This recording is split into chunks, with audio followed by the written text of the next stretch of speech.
একবার এক স্বামী আর স্ত্রী দুজনে ঝগড়া লেগেছে, স্বামী স্ত্রীর ঝগড়ায় বেচারা স্বামী দুর্বল হয়ে গেছে, স্বামীর স্ত্রীর সামনে আর পেরে উঠছে না পারিয়া শেষ পর্যন্ত বলল, ঠিক আছে, তোমার মতো দাজ্জাল মার্কা বউর সাথে আমি আর থাকবো না, আমি চললাম, আমি এবার বিদেশেই চলে যাব, দেশেই থাকবো না। স্ত্রী কিছু বলতেছে না। স্বামী দেখে যে সন্ধ্যা পর্যন্ত স্ত্রী তাকে সাধেও না, মহা সমস্যা। বলেও বেচারা মুসিবতে পড়েছে, প্রেস্টিজ কনসার্ন হয়েছে, ইজ্জতের ব্যাপার। শেষ পর্যন্ত জায়নামাজ বালিশ টালিশ পেছাইয়া বিদেশের উদ্দেশ্যে নিজেকে তৈরি করে বারান্দায় নেমে বলল যে মাগরিবের রক্ত যখন হয়েই গেল, মাগরিবটা পড়ে নেই। মাগরিব পড়েছে, দোয়া তাসবিহ ইত্যাদি পড়ছে, দেখেনি স্ত্রীর পক্ষ থেকে কোনো কি দাওয়াত আসে যে আপনার যাইয়া কাম নাই। তো স্ত্রী বেচারিও বুঝে ফেলেছে তার স্বামীর দৌরত্ব কত দূর, সেই জন্য সেও আর কিছু ক্ষয় ঠয় না। এসা রক্ত যখন হয়ে গেছে তখন বিড়বিড় করে স্বামী বেচারা বলছে, মানুষ নাকাউয়ার জাত, সন্ধ্যার আগে ছিলাম কোথায় আর এখন আসলাম কোথায়। বউ ঘরে বসে কয় যে বুঝছি, আর যাওয়া লাগবে না বিদেশে। ঘরের থেকে বারান্দায় নামি তুমি বলো মানুষ না কাউয়ের জাত, সন্ধ্যায় ছিলা কোথায়, এখন নামছো কোথায়, তোমার আর বিদেশে যায় কাম নাই, তুমি ঘরে এসে মশারির মধ্যে ঢোকো। তো পৃথিবী থেকে মাত্র 2,32,000 মাইল দূরে চাঁদ, সেই চাঁদে অবতরণ করে বলছে মুহাম্মদ সাল্লাল্লাহু আলাইহি ওয়াসাল্লাম কি চাঁদে গেছে? আরে বেকুব, 2,32,000 মাইল দূরের চাঁদ নয়, 9,30,00,000 মাইল দূরের সূর্য নয়, কোটি কোটি সহস্র কোটি মাইল দূরের গ্যালাক্সি নয়, মিল্কি ওয়ে নয়, সমস্ত তারকারাজি গ্রহ পুঞ্জ সবকিছুকে পেরিয়ে গিয়ে 7 আকাশ ফুঁড়ে মুহাম্মদ সাল্লাল্লাহু আলাইহি সাল্লাম আরশে আজিম ভ্রমণ করেছেন, যা পৃথিবীর কোন বিজ্ঞানের পক্ষে সম্ভব নয়। সুতরাং মুহাম্মদ সাল্লাল্লাহু আলাইহি সাল্লাম সর্বকালের সর্বযুগের সব ব্যাপারে শ্রেষ্ঠ মহান ব্যক্তিত্ব। এরপরে আল্লাহ রাব্বুল আলামিন বলছেন, وَخَلَقْنَاكُمْ أَزْوَاجًا, আমি তোমাদের নারী এবং পুরুষের জোড়া পয়দা করেছি।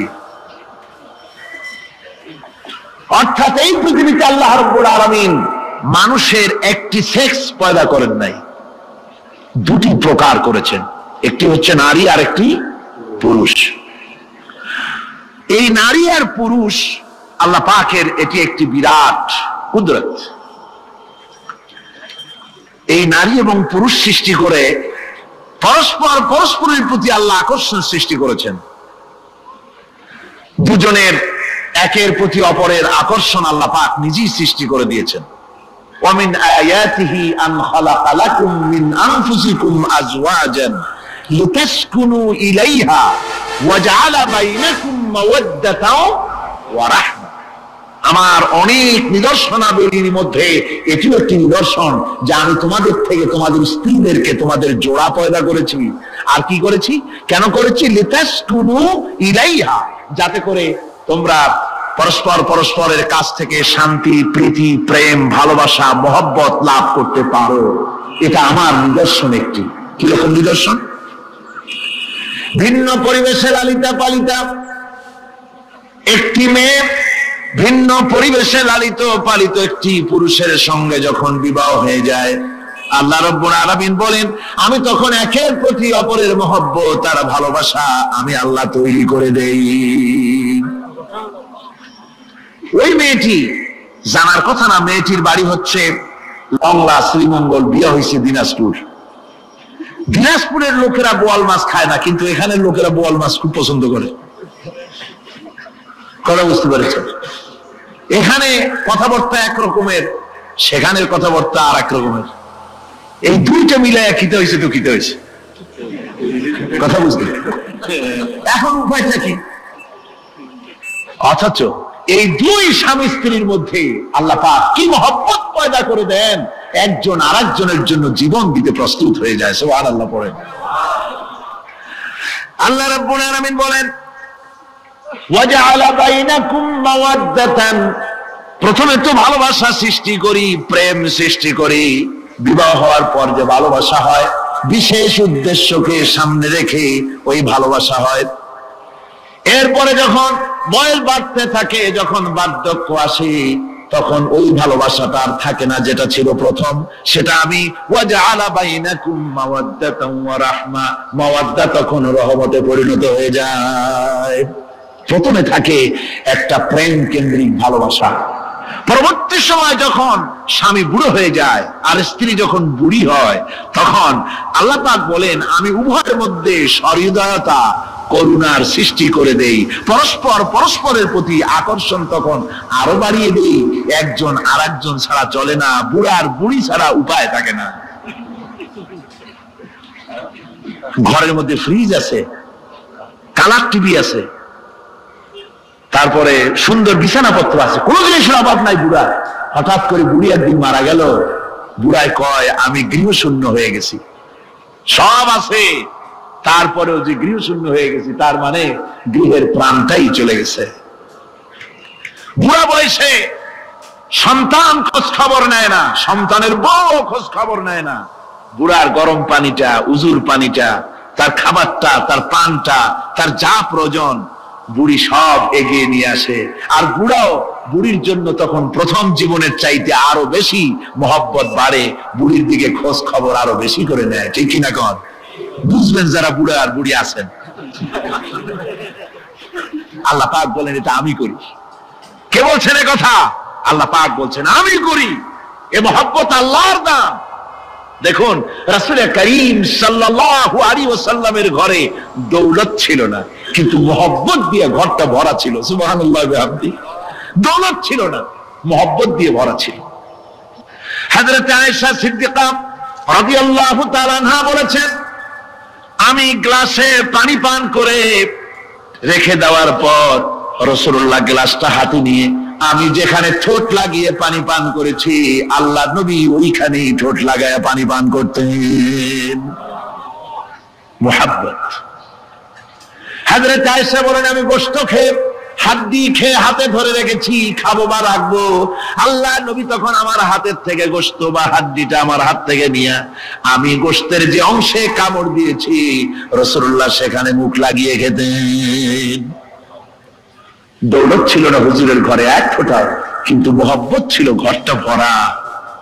হযরত আয়েশা বলেছেন রাসূলুল্লাহ কাজ করে কষ্ট করে ঘরের ভিতরে ফিরে যখন দেখেছেন রান্না বান্না সারা হয় নাই, হুজুর ক্ষুধার্ত অথচ আমার রান্না শেষ হয় নাই, নবীজি রাগ করেন নাই, অসন্তুষ্ট হন নাই, ভুরু কুঞ্চিত করেন নাই, চোখ গরম করেন নাই, বরং আমার কাছে বসে রান্না বান্নায় আমার বুড়ো বুড়ো বাবারা, আমার যুবক ভাইরা, আমার জ্ঞানী গুণী ভাইরা, শিক্ষিত ভাইরা, মা বোনেরা সবাই বলুন আসসালাতু ওয়াসসালামু আলাইকা ইয়া রাসূলুল্লাহ, আসসালাতু ওয়াসসালামু আলাইকা ইয়া হাবিবাল্লাহ।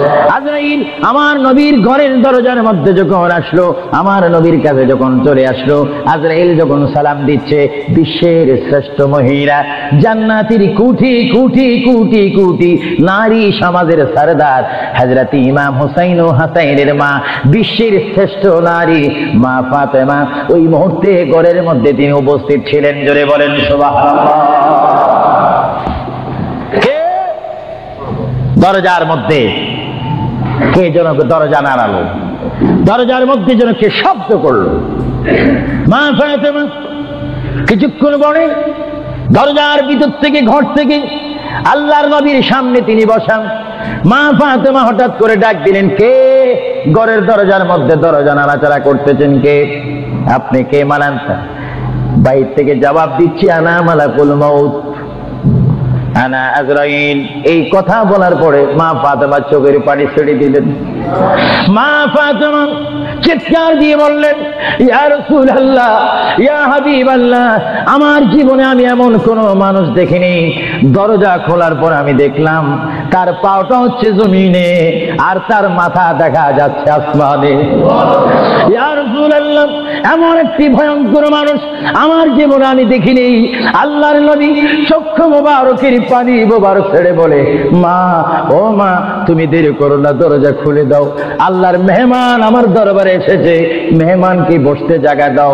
ইনি হচ্ছে মালাকুল মউত, যে বাবার থেকে সন্তানকে নিয়ে যায়, সন্তান থেকে বাবাকে নিয়ে যায়, মা থেকে ছেলে নিয়ে যায়, ছেলের থেকে মা নিয়ে যায়, এর নাম হচ্ছে মালাকুল মউত আজরাইল। হে আমার মা ফাতেমা, তোমার কোনো কথা বললে আমাকে বলে দাও, কিছুক্ষণ পরে আমি দুনিয়া ছেড়ে আমার আল্লাহর মহান দিদারে চলে যাবো। জোরে বলেন সুবহানাল্লাহ, বলেন আল্লাহু আকবার, আরো জোরে বলেন আল্লাহু আকবার। আমরা মহান আল্লাহ চাই কি চাই না? আরো জোরে বলেন চাই কি চাই না? যদি মহান আল্লাহ চেতে হয়, পেতে হয়, মানতে হয়, একটি মাত্র আদর্শ আমাদেরকে জমিনে মানতে হবে, রাখতে হবে, যে আদর্শের প্রতীক ওয়ালার নাম সবাই বলেন মুহাম্মাদুর। আরো জোরে বলেন না মুহাম্মাদুর। মা ফাতেমা কাঁদতে শুরু করলেন, আমার নবীও কাঁদতে শুরু করলেন। মা ফাতেমা বলে, ইয়া রাসূলুল্লাহ, ইয়া হাবিবাল্লাহ, বুঝিছি মনে হয় আপনি চলে যাবেন, না হয় আমি চলে যাব। আল্লাহর প্যারে নবী কাঁদতে কাঁদতে বলে, ফাতেমা, আমি চলে যাব, আমার নবুয়তের দায়িত্ব, আমার উপরে যা দায়িত্ব ছিল আমি সব দায়িত্ব কমপ্লিট করেছি। হ্যাঁ ফাতেমা, শুধু আমি বিশ্ববাসীর জন্য নবী নয়, বিশ্ববাসীর জন্য আমি শুধু রহমত নয়, কবরের মধ্যে যারা অবস্থান করেছে তাদের জন্য আমি পয়গাম্বার। আমার দায়িত্ব যেমন দুনিয়া ওয়ালাদের জন্য রয়েছে, তেমন কবরের মধ্যে যারা গিয়েছে তাদের জন্য রয়েছে।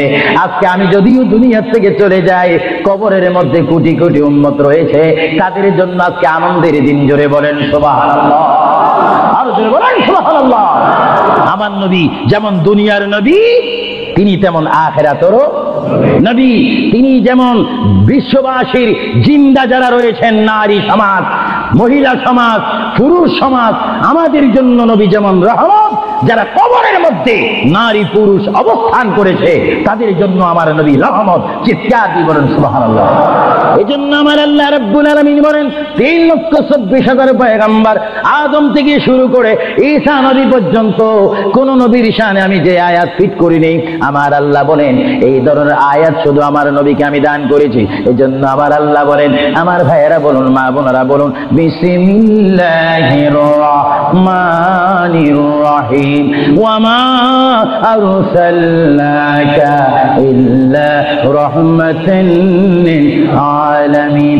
আমার আল্লাহ বলে, হাবিব, হে আমার বন্ধু, হে মুহাম্মদুর রাসূলুল্লাহ, আপনাকে আমি আসমানের জন্য, জমিনের জন্য, আরশের জন্য, কুরসির জন্য, মানুষের জন্য, জিন জাতির জন্য, ফেরেশতার জন্য, আমার সৃষ্টির মধ্যে যত সৃষ্টি রয়েছে সকল সৃষ্টির মালিক হচ্ছে আমি আল্লাহ রব্বুল আলামিন। আর সকল সৃষ্টির জন্য রহমত হচ্ছেন আপনি রহমাতুল লিল আলামিন। হাবিব, আমি আল্লাহ, যেখানে আল্লাহর ক্ষমতা থাকবে সেখানে আপনার রহমতের ক্ষমতা অবশ্যই থাকবে। জোরে বলেন সুবহানাল্লাহ, বলেন আল্লাহু আকবার। যেখানে আমার আল্লাহ বলেন সেখানে মুহাম্মাদুর, আরো জোরে বলেন, যেখানে আল্লাহ সেখানে মুহাম্মাদুর রাসূলুল্লাহ। শুধু এই আহলে সুন্নাহ ইসলামিক ফাউন্ডেশনের আমরা যারা মুসলমান রয়েছি, আমাদের সকলের নবীর নাম কি? আরো জোরে বলেন না মুহাম্মাদুর। আমরা একই প্ল্যাটফর্মের মধ্যে থেকে স্লোগান দিয়ে রিসালাতে আমরা রাসূল চাই কি চাই না? আরো জোরে বলেন চাই কি চাই না? ইসলাম মানে সন্ত্রাসী নয়, ইসলাম মানে কাটাকাটি নয়, ইসলাম মানে মারামারি নয়, ইসলাম মানে গীবত নয়, ইসলাম মানে গোসা নয়। ইসলাম হচ্ছে শান্তির ধর্ম, মানবতার ধর্ম, মানুষ কল্যাণের ধর্ম, মানুষকে সুশিক্ষা দেওয়ার ধর্ম। ইসলাম হচ্ছে অমানুষকে মানুষ করে, অন্যায়কারীকে ন্যায়ের মধ্যে এনে মানুষকে হিদিনাস সিরাতাল মুস্তাকিমের সম্মান দিয়ে একটি অমানুষকে মানুষ রূপে প্রতিষ্ঠিত করে একজন ইমানদার গঠন করার নাম ইসলাম। চিৎকার দিয়ে বলেন সুবহানাল্লাহ। আমরা এই শান্তির ধর্ম ইসলাম চাই কি চাই না? হাত তুলে বলুন চাই কি চাই না? আমরা ইসলাম চাই কি চাই না? যারা ইসলামের প্রতি আস্থা রয়েছে হাত তুলুন। আমরা ইসলাম চাই কি চাই না?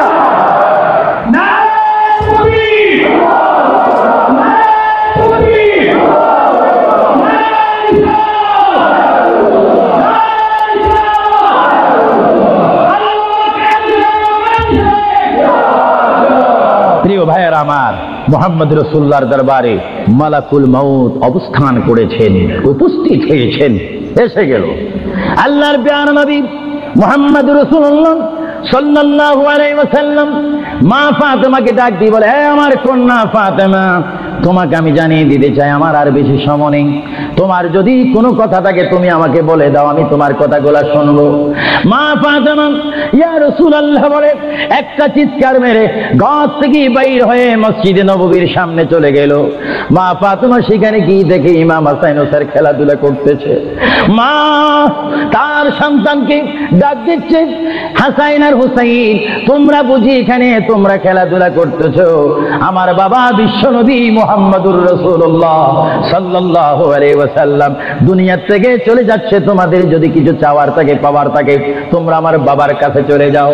আল্লাহ রাব্বির নাতি ইমাম হাসান হোসেন ইয়া নবী বলে বলে, ইয়া রাসূল বলে বলে চিৎকার দিয়ে দিয়ে তারা আমার নবীর কাছে চলে আসলো।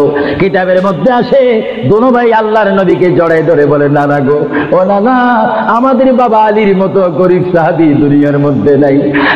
নানা, আমাদের মা ফাতেমা জান্নাতের মহিলাদের সরদার বলে আপনি ঘোষণা দিয়েছেন, আমাকে জান্নাতের নওজওয়ানদের সরদার বলে ঘোষণা দিয়েছেন। নানা গো, পৃথিবীর বুকে থাকতে হলে তো পেটের প্রয়োজন আছে, খিদার প্রয়োজন আছে। ও নানা, যখন দুনিয়ার মধ্যে খিদা পাইতো 3 দিন 4 দিন পর্যন্ত আমার মা আগুনে চুলাতে আগুন দিতে পারতেন না। টাকা নাই, পয়সা নাই, চুলাতে পর্যন্ত আগুন জ্বলে না, কাতর বেঁধে বেঁধে আমরা রাত্রে ঘুমাইতাম। ইয়া রাসূলুল্লাহ, ইয়া হাবিবাল্লাহ, আপনার রহমতের চেহারার দিকে যখন নজর করতাম আমাদের পেটটা ভরে যাইতো, খিদার কথা আমরা ভুলিয়ে যাইতাম। ইয়া রাসূলুল্লাহ, আপনি যদি দুনিয়া থেকে চলে যান আমরা কার চেহারার দিকে নজর করে আমাদের পেটের খিদা দূর করব? আল্লাহর নবী চক্ষু মুবারকের পানি ছেড়ে বলে, হাসাইন আর হুসাইন, তোমরা কেঁদো না। যতবার তোমরা নামাজ পড়বে আর নামাজের মধ্যে তোমরা বলবে আসসালামু আলাইকা আইয়ুহান নাবিয়্যু ওয়া রাহমাতুল্লাহি ওয়া বারাকাতুহু, যতবার তোমরা আমাকে সালাম দিবে ততবার আমি তোমাদের সামনে উপস্থিত থাকবো। জোরে বলেন সুবহানাল্লাহ, আল্লাহু আকবার, নারে তাকবীর, নারে রিসালাত, আল্লাহ মাহবুবুল কাদির সাহেব মুহাম্মদ রাসূলুল্লাহ সাল্লাল্লাহু আলাইহি ওয়াসাল্লাম তিনি নিজে কাঁদেন, হাসান কাঁদেন, হুসাইন কাঁদেন, আলীও কাঁদেন, ফাতেমাও কাঁদেন। আজরাইল বলেন তিনি আজরাইলও কান্দা শুরু করেছেন। আমি পৃথিবীতে বহু মানুষের রূহ নিয়েছি, প্রাণ নিয়েছি, কিন্তু আমি মালাকুল মউত কোনোদিন কাঁদিনি।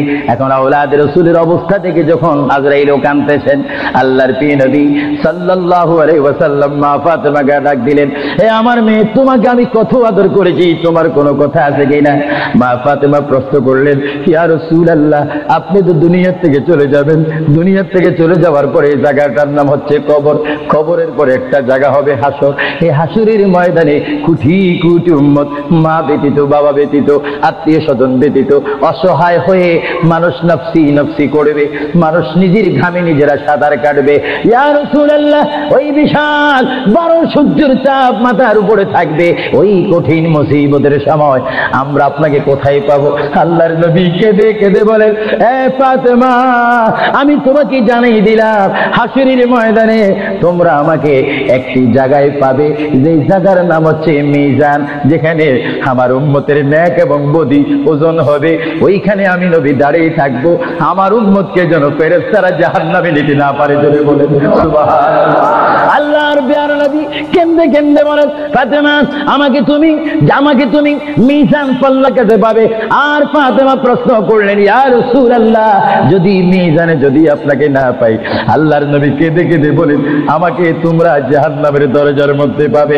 ইয়া রাসূলুল্লাহ, সেখানে যদি না পাই ফুলসিরাতের গোড়ার মধ্যে পাবে। ইয়া রাসূলুল্লাহ, সেইখানে যদি না পাই হাউজে কাউসারের কিনারায় পাবে। মা ফাতেমা কেঁদে কেঁদে বলেন, বাবা গো ইয়া রাসূলুল্লাহ, এটি টাইমে যদি চারটি জায়গার মধ্যে যদি আপনার উম্মত মুসিবতের মধ্যে পড়ে যায়, আপনার একা পক্ষে কিভাবে সম্ভব হবে তাদেরকে রক্ষা করার জন্য? আল্লাহর হাবিব চোখের পানি ছেড়ে বলে, ফাতেমা তুমি আমাকে এতক্ষণ চিনতে পারো নাই গো ফাতেমা, তুমি জগতের বাবার মতো আমাকে বাবা মনে করো না। ফাতেমা, আকাশে যখন বৃষ্টি হয়, ওই বৃষ্টি পড়ার আগে আকাশে বিজলি মারে ঝিলিক মিলিক করে। ফাতেমা, আমার উম্মত গুনাহগারকে আমি রক্ষা করার জন্য বিজলির মতো হাসরের ময়দানে দৌড়াদৌড়ি করব। একটা উম্মত তো আমি জাহান্নামে যাইতে দেব না। জোরে বলেন সুবহানাল্লাহ, আরো জোরে বলেন সুবহানাল্লাহ। নারে তাকবীর, নারে রিসালাত। ভাইরা আমার প্রিয় নবী মুহাম্মদ রাসূলুল্লাহ সাল্লাল্লাহু আলাইহি ওয়াসাল্লাম আমাদেরকে সুপারিশ করার ক্ষমতা আছে কিনা? আওয়াজ দিয়ে যারা পিছে রয়েছেন, ডানে রয়েছেন, বামে রয়েছেন, যারা আমার উপস্থিত অনেক ভাইয়েরা রয়েছেন, সবাই আওয়াজ দিয়ে বলেন, মুহাম্মদ রাসূলুল্লাহ আমাকে আপনাকে সুপারিশ করার সেই ক্ষমতা রাসূলের কাছে আছে কিনা? জোরে বলেন আছে কিনা? ডাইন হাত তুলে বলেন, আখিরাতের ভিডিও হচ্ছে, রাসূলের সুপারিশ করার ক্ষমতা আছে কিনা? রাসূলকে অধিকার দিয়েছেন কে? নারে তাকবীর,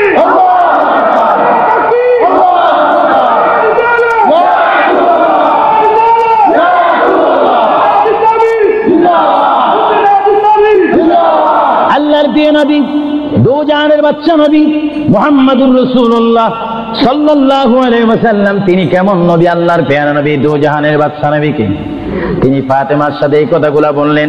এই জন্য আমার ভাইয়েরা, যারা জ্ঞানী গুণী ভাইয়েরা রয়েছেন, জীবন পেয়েছি, জীবনটা পাওয়ার আগে মায়ের পেটের মধ্যে ছিলাম, মায়ের পেটে আসার আগে আমরা রূহ জগতের মধ্যে ছিলাম, রূহ জগতে আসার আগে আমরা কুদরতের মধ্যে ছিলাম। ভাইয়েরা আমার, প্রথম ছিলাম কুদরতের মধ্যে, তারপর আমি আপনি এসেছি আলমে আরওয়াহ রূহ জগতের মধ্যে, তারপরে বাবা এবং মায়ের মাধ্যমে আমরা এসেছি মায়ের পেটের মধ্যে। মার পেটকে আমরা বিশাল পৃথিবী মনে করেছিলাম, মায়ের পেট থেকে আমরা আসলাম ধরার বুকে জমিনের মধ্যে, আবার জমিন থেকে আমরা চলে যাব কবরের মধ্যে, কবরের মধ্য থেকে আমরা উঠবো হাসরের ময়দানে। হাসরের ময়দান কঠিন ময়দান হবে, যেই ময়দান নাম হাসরের ময়দান, যেই ময়দানে 12টি সূর্যের তাপ এক মরম হাতের উপরে থাকবে। নিজেরা নিজের গামে সাঁতার করবেন, ইয়া নাফসি বলে বলে আমরা চিৎকার মারবো। সেই হাসরের ময়দানে, কঠিন মুসিবতের ময়দানে 50,000 বছর আপনাকে আমাকে অবস্থান করতে হবে। আর সেই কঠিন হাসরের ময়দানে আমার নবী নিজেই হাদিস শরীফের মধ্যে বলেন, শাফাআতি লিআহলিল কাবাইর মিন উম্মতি। আল্লাহর প্যারা নবী হাদিস শরীফের মধ্যে বলেন, ওই ধরনের ওই শ্রেণীর উম্মতের জন্য আমার সুপারিশের দরজা খোলা থাকবে, যেই সমস্ত উম্মত আল্লাহর জমিনে গুনাহ করেছে, গুনাহ করার পরে আমার আল্লাহ ক্ষমা করে নেই, বান্দা কাঁদার মতো কেঁদেছে, তারপর আল্লাহর দয়া হয়নি, ওই হাসরের ময়দানে উম্মতের চেহারা দেখে দেখে আমি নবী তাদের ডাইন হাত ধরে ধরে আমি সুপারিশ করে করে আমার মহান আল্লাহর গোসাকে পানি করে আমার উম্মত গুলিকে আমি জান্নাতে পৌঁছাই দেব। জোরে বলেন সুবহানাল্লাহ, বলেন ইয়া রাসূলুল্লাহ, আরো জোরে বলেন না ইয়া রাসূলুল্লাহ। আমরা ইয়া রাসূলুল্লাহ শুধু আওয়াজ দিতে চাই না, আমরা বাস্তবে কবরে হাসরে মিজানে আমরা নবী দেখতে চাই কি চাই না? সেই নবী দেখতে হলে আমাদেরকে নবীর সৈনিক হতে হবে কি হবে না? আমার নবী আপনাকে আমাকে সুপারিশ করবেন, এটা আবু সুফিয়ান আল কাদিরির ইচ্ছা নয়। কেউ যদি মনে করেন এই কথার মধ্যে শিরকের ঘ্রাণ রয়েছে, নবীর সুপারিশ করার অধিকার নাই। নবীর সুপারিশ অস্বীকার করে কারা? যাদের মধ্যে ঈমান থাকে না তারা, আর যাদের মধ্যে কলমা শরীফের কিঞ্চিত স্পিরিট রয়েছে, লা ইলাহা ইল্লাল্লাহর জজবা রয়েছে, মুহাম্মদ রাসূলুল্লাহর মুহাব্বত রয়েছে, তারা নবীর সুপারিশ চাই কি চাই না? আরো জোরে বলুন, চাই কি চাই না? নবীর সুপারিশ পাইতে হলে কি সবাই কি টাইটেল পাস করতে হবে নাকি? নবী বলেন, শাফাআতি লিআহলিল কাবাইর মিন উম্মতি, আমার গুনাহগার উম্মত যাদের অন্তরে আমার প্রেম ভালোবাসা রয়েছে, আমি রাসূল পাখির মতো উড়িয়ে উড়িয়ে হাসরের ময়দানে আমার উম্মতগুলিকে আমি ডান হাতে ধরে ফুলসিরাত না দেখে মতো তাদেরকে আমি জান্নাতে পৌঁছাই দেব। বলেন না সুবহানাল্লাহ। এই ক্ষমতা রাসূলুল্লাহকে দিয়েছেন কে? আরো জোরে বলুন কে? এবার আমার নবী মালাকুল মউত আজরাইলকে ডাক দিলেন, মালাকুল মউত আজরাইল, তুমি তোমার কাজ করতে পারো। আজরাইল ইসলাম বলে, ইয়া রাসূলুল্লাহ, দেখেন আমার নবীর মউত কি রকম। আজকে অনেকে বলেন নবীর মরে গিয়েছে, ভালো কথা তারা জানেন না বলে এই কথা বলেন। আমি ভাই ফেতনা চাই না, ঝগড়া চাই না, কাটাকাটি চাই না, কিন্তু কেউ যদি কাউকে গালি দেয়, কিন্তু গালির যদি কিছু জবাব দেওয়া না হয় তাহলে গালিটা সত্য হয়ে যায়। এর জন্য মাঝে মাঝে আমি কিছু বলি, কিন্তু ঝগড়া করা আমাদের ইসলামের দায়িত্ব নয়। আমাদের ইসলামিক দায়িত্ব হচ্ছে কু আনফুসাকুম ওয়া আহলিকুম নারা। আল্লাহ বলে, বান্দারে তুমি নিজেই জাহান্নামের আগুন থেকে বাঁচো, তোমার আহলকে, তোমার জাতিকে, তোমার দেশকে বাঁচাও। তুমি নিজেই জাহান্নামের আগুন পছন্দ করো না, কেউ যাক সেটাও পছন্দ করো না, নিজেও জাহান্নাম থেকে মুক্তি দিয়ে জান্নাত অবস্থান করো, অপরকেও জান্নাতে যাওয়ার দাওয়াত দিয়ে দাও। জোরে বলেন সুবহানাল্লাহ। আমার বাবারা বলেন, আপনারা কি ঝগড়া চান না শান্তি চান? আরো একটু জোরে বলেন কি চান? এই শান্তির নাম ইসলাম। আরো জোরে বলেন শান্তির নাম। যে ইসলাম বুঝে না সে নিজে অশান্তি ভোগ করতেছে। আমি দোয়া করি বারে গায়ের দরবারে বাংলাদেশ থেকে প্রবাসী জিন্দেগির মধ্যে মুসাফির হিসাবে প্রতি বছর আমি লন্ডনের জমিনে আসি, প্রতি বছর আমি আহলে সুন্নাত ওয়াল জামাতের দাওয়াতে আসি, প্রতি বছর আহলে সুন্নাহ ইসলামিক ফাউন্ডেশনের দাওয়াতে আমি আসি। আমি মুসাফির হিসাবে আপনাদেরকে আহ্বান জানাতে চাই, দোয়া করতে চাই, দাওয়াত দিতে চাই। ওই পথে আমাদের আন্দোলন, ওই পথে আমাদের অবস্থান, ওই পথে আমরা থাকবো, ওই পথে আমাদের রাত যাবে, ওই পথে আমাদের দিন যাবে, ওই পথে আমাদের সকাল শেষ হবে, ওই পথে আমাদের সন্ধ্যা শেষ হবে। যেই পথের মধ্যে রয়েছে সবাই বলেন মুহাম্মাদুর। আরো জোরে বলুন না মুহাম্মাদুর। আমার সাথে কি আপনারা একমত না দুই মত? একমত যদি একটু হাত তোলেন। আমরা রাসূলুল্লাহর পথ ও মত চাই কি চাই না? আরো জোরে বলুন চাই কি চাই না? আল্লাহ তুমি আমাদেরকে হেদায়েত নসিব করো, চিৎকার দিয়ে বলুন আমিন। আরো জোরে বলুন আমিন। হ্যাঁ ভাইরা আমার, আল্লাহ রাব্বুল আলামিনের প্রিয় নবী মুহাম্মদুর রাসূলুল্লাহ সাল্লাল্লাহু আলাইহি ওয়াসাল্লাম আজরাইলকে বললেন, আজরাইল এবার তোমার কাজ তুমি করো। আজরাইল বলে, হুজুর আমি ততক্ষণ পর্যন্ত কাজ করব না যতক্ষণ পর্যন্ত আপনি ইজাজত না দিবেন। সুবহানাল্লাহ। কি চাচ্ছেন? ইজাজত, হুকুম চাচ্ছেন। হুজুর আপনি যদি হুকুম না করেন আপনার প্রাণটি নেওয়ার ক্ষমতা আমার নেই। মহান আল্লাহ রাব্বুল আলামিন আমাকে আপনার দরবারের আদব শিক্ষা দিয়েছে, আপনাকে যদি কবরে যেতে হয় আর সেখান থেকে যদি হাসর উঠতে হয়, অবশ্যই আমি যেন আপনার থেকে হুকুম নিই, এজাজত নিই। যদি হুকুম এজাজত না নিয়ে যদি প্রাণটা নিয়ে যাই তাহলে আমার ক্ষমতা আল্লাহ চিনিয়ে নেবেন। চিৎকার দিয়ে বলেন সুবহানাল্লাহ। আল্লাহর প্রিয় নবী চক্ষু মোবারকের পানি মোবারক ছাড়লেন।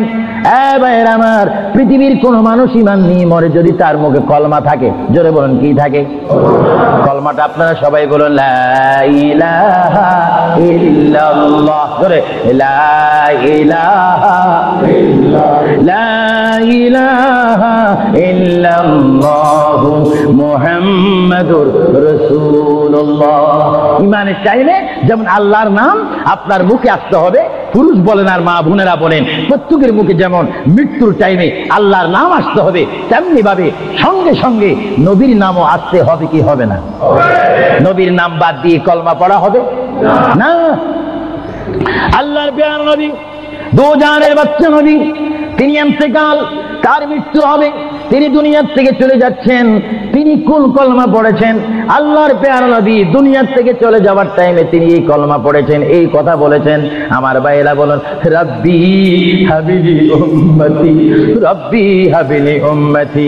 আল্লাহ আমি এখন পৃথিবীর থেকে চলে যাব, যাওয়ার টাইমও তোমাকে ডাক দিচ্ছি, রব্বি হে আমার রব, রব্বি হে আমার আল্লাহ, হাবিলি উম্মতি, তোমার কাছে আর কিছু চাই না, আমার উম্মতগুলোকে মাফ করে আমাকে দিয়ে দাও। জোরে বলেন সুবহানাল্লাহ, বলেন আল্লাহু আকবার।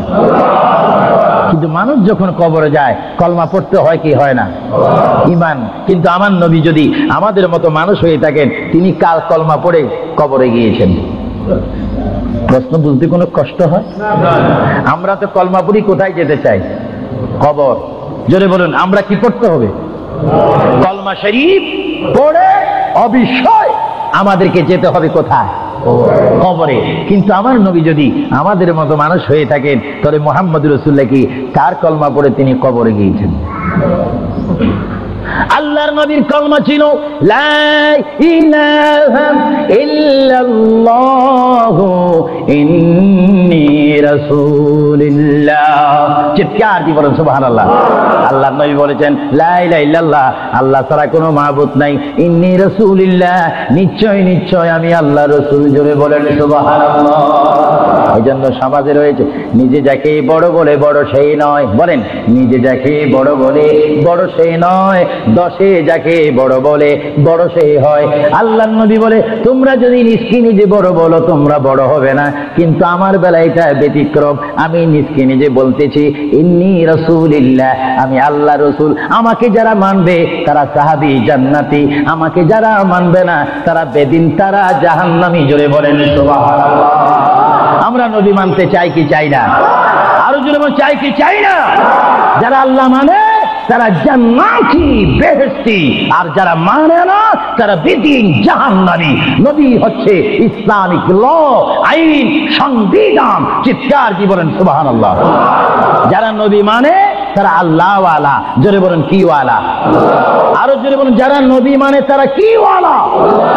যারা নবীর বিরোধী, কোরআনের বিরোধী, তারা কি ওয়ালা? শয়তান ওয়ালা। আরো জোরে বলেন কি ওয়ালা? আমার ভাইয়েরা বলেন আপনারা কি আল্লাহ ওয়ালা না শয়তান ওয়ালা? আমরা কি নামাজ ওয়ালা না পূজা ওয়ালা? আমরা কি রোজা রাখতে চাই কি চাই না? মা বাবার হক আদায় করতে চাই কি চাই না? কারণ আমরা রাসূলুল্লাহর পরিষদের মেম্বার। আমরা হচ্ছি উম্মতে মুহাম্মাদী সাল্লাল্লাহু আলাইহি ওয়াসাল্লাম। চিৎকার দিয়ে বলেন সুবহানাল্লাহ।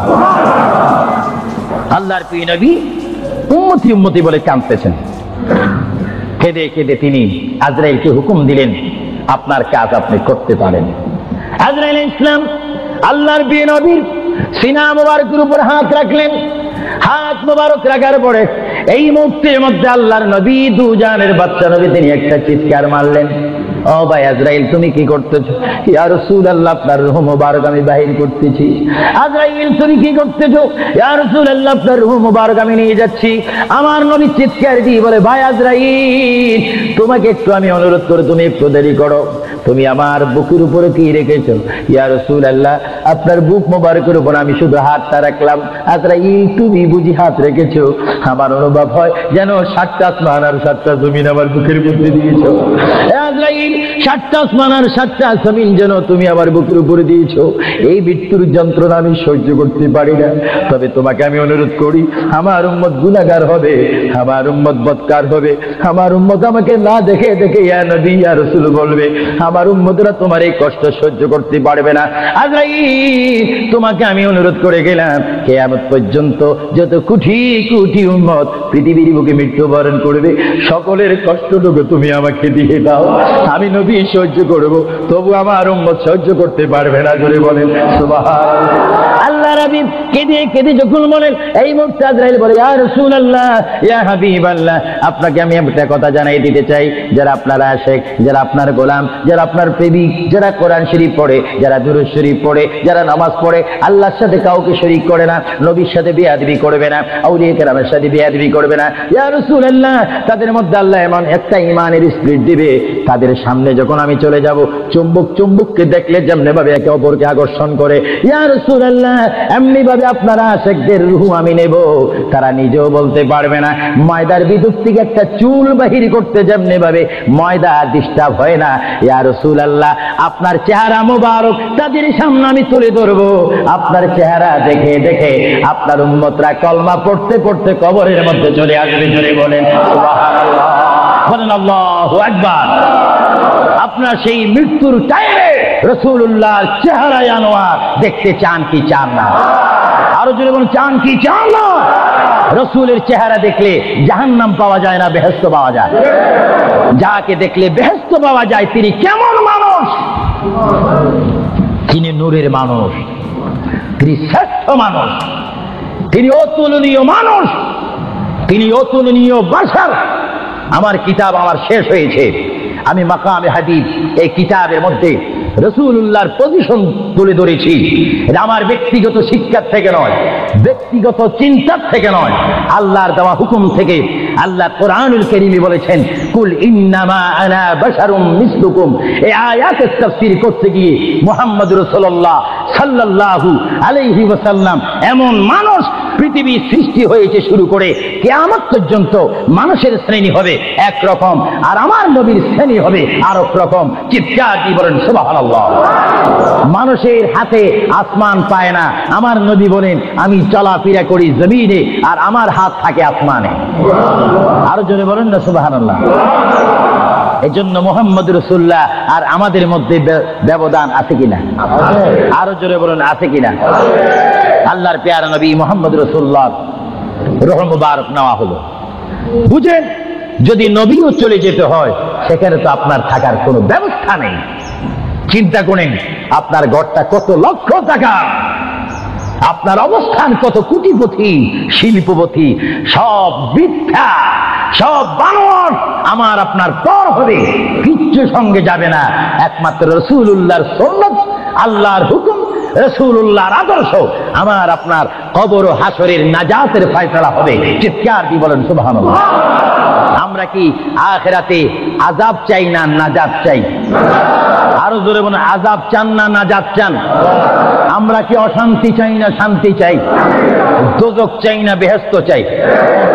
আল্লাহ চাই না শয়তান চাই? আরো জোরে বলেন কি চাই? আল্লাহ রাসূল আমরা চাই কি চাই না? মুহাম্মদ রাসূলুল্লাহর রূহ মুবারক নেওয়া হলো, নিয়ে গেলেন। সাহাবায়ে কেরামের মধ্যে চিৎকার শুরু হলো, প্রিয় নবী চলে গেলেন। আল্লামা শেখ আব্দুল হক মুহাদ্দিস দেনবী মাদারিসুন নবুওয়াতের মধ্যে তিনি বলেন, বিশ্বের শ্রেষ্ঠতম ক্লাস নম্বর 1 মুহাদ্দিস, যার সিনার মধ্যে লক্ষ লক্ষ হাদিস মুখস্থ ছিল।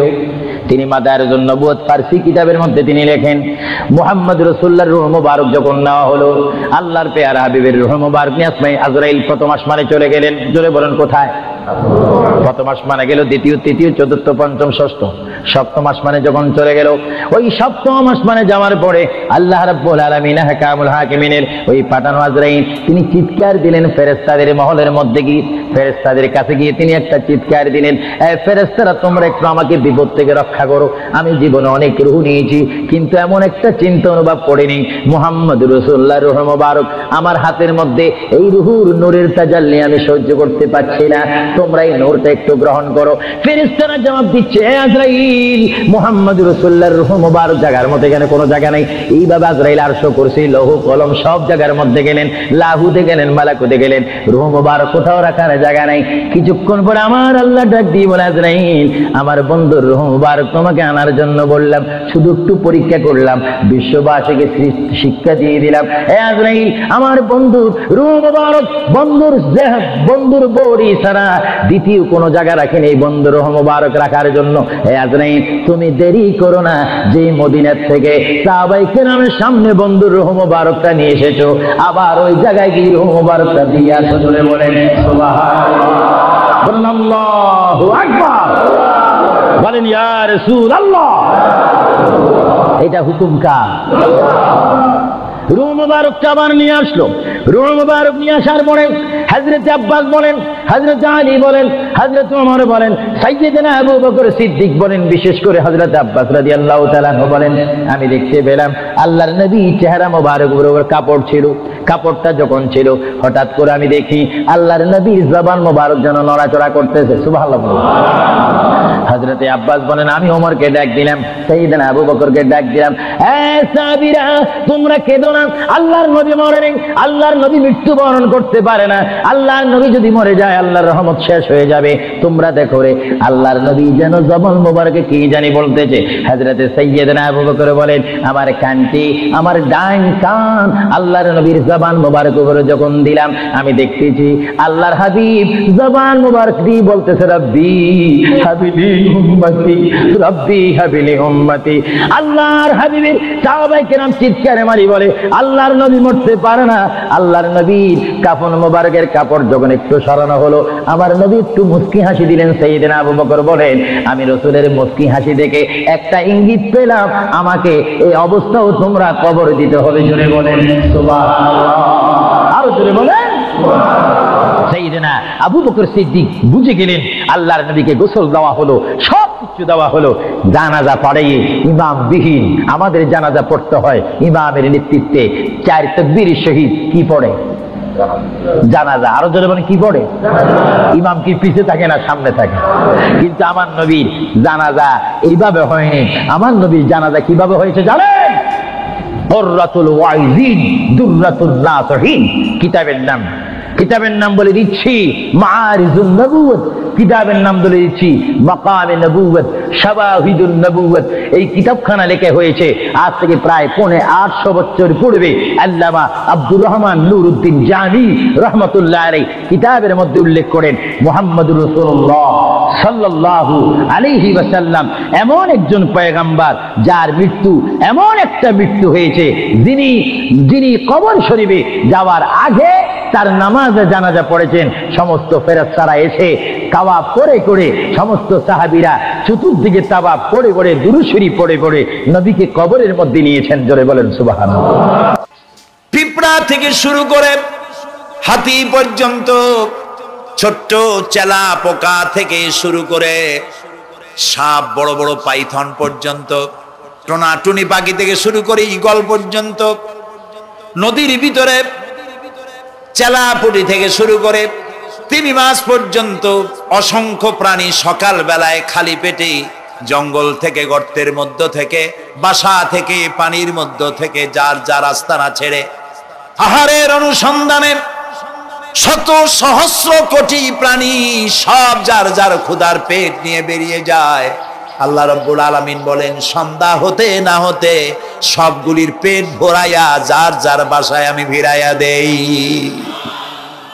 ইন্নাল্লাহা হুয়ার রাজ্জাকু যুল কুওয়াতিল মাতিন। খেতে দেওয়ার মালিক কে? সেই আল্লাহর এই গুণকে, এই গুণাবলীকে বিশ্বাস করতে হবে। খেতে দেওয়ার মালিক তিনি কেবলমাত্র। সন্তান হয় না, দেওয়ার মালিক কে? বলেন জোরে। হাসাবার মালিক কে? কাঁদাবার মালিক কে? সুখ দেওয়ার মালিক কে? দুঃখ থেকে উদ্ধার করার মালিক কে? হায়াতের মালিক কে? মতের মালিক কে? ফাআলুন লিমা ইউরিদ। যা খুশি তাই তিনি করতে পারেন। সুবহানাল্লাহ বলে। কোন? কাফ আর নুন, দুটি অক্ষর, যখন যা ইচ্ছে করে হয়ে যায়। আল্লাহর এই গুণকে বিশ্বাস করলে মানুষ শিরক থেকে বাঁচতে পারবে। মাজার মুখী হবে না মুসলমান, মসজিদ মুখী হবে তখন। আজ আমার মুসলমান একদিকে নামাজও পড়ে আর একদিকে মাজারের কাছে গিয়ে দুর্বল হয়ে যায়। আছে না? আছে কি না? মাজারগুলির কাছে গিয়ে সাহায্য কামনা করে। আমার নিজের চোখে দেখেছি মাজারে গিয়ে কিভাবে সেজদা দেয় কবরকে। বলেন নাউযুবিল্লাহ। আল্লাহ ছাড়া কাউকে রুকু সেজদা করা যায় না। যা চাবার আল্লাহর কাছে চাইতে হবে। ওয়াইজা সাআলতা ফাসআলিল্লাহ ওয়াইজা ইসতাআনতা ফাসতাইন বিল্লাহ। যা কিছু চাওয়ার আল্লাহর কাছে চাও, যা কিছু বলার আল্লাহকে বলো। সব কিছু করার মালিক তিনি। সুবহানাল্লাহ বলেন। এই জন্য মাজারের সাথে মুসলমানদের সম্পর্ক হবে না, মুসলমানদের সম্পর্ক হবে মসজিদের সাথে। কিসের সাথে? বলেন জোরে। আপনি কোন অসুবিধায় পড়েছেন, মাজলুম হয়েছেন, অত্যাচারিত হয়েছেন, চাকরির সমস্যা হয়েছে, ঘরে খাবার নাই, অসুখ বিসুখ হয়েছে, নানান ধরনের সমস্যায় পড়েছেন, কোনো মাজার নয়, কোনো পীর নয়, মসজিদের ভিতরে চলে যান, উজু করে মসজিদে ঢুকে 2 রাকাত কাজায়ে হাজাতের নামাজ পড়েন। রাসূলুল্লাহর উপরে যখনই বিপদ হতো তিনি নামাজে দাঁড়ায় যেতেন। সুবহানাল্লাহ বলো। আপনি কেন যাবেন একটা কবরের কাছে? আপনার সাহায্য কামনার জন্য কোনো পীর নয়, আপনার সাহায্যের জন্য কোনো কবর নয়। সাহায্য পাওয়ার জন্য কে? আল্লাহ চান আপনার ইমানটা খালেস হোক। আল্লাহ তাআলা এটা বরদাস্ত করতে পারেন না যে মানুষ কারো কাছে গিয়া আরেকজনের কাছে গিয়ে নথি স্বীকার করুক, আল্লাহ সহ্য করেন না। ইন্না শিরকা লাযুলমুন আযীম, শিরক হচ্ছে মস্ত বড় জুলম, অত্যাচার।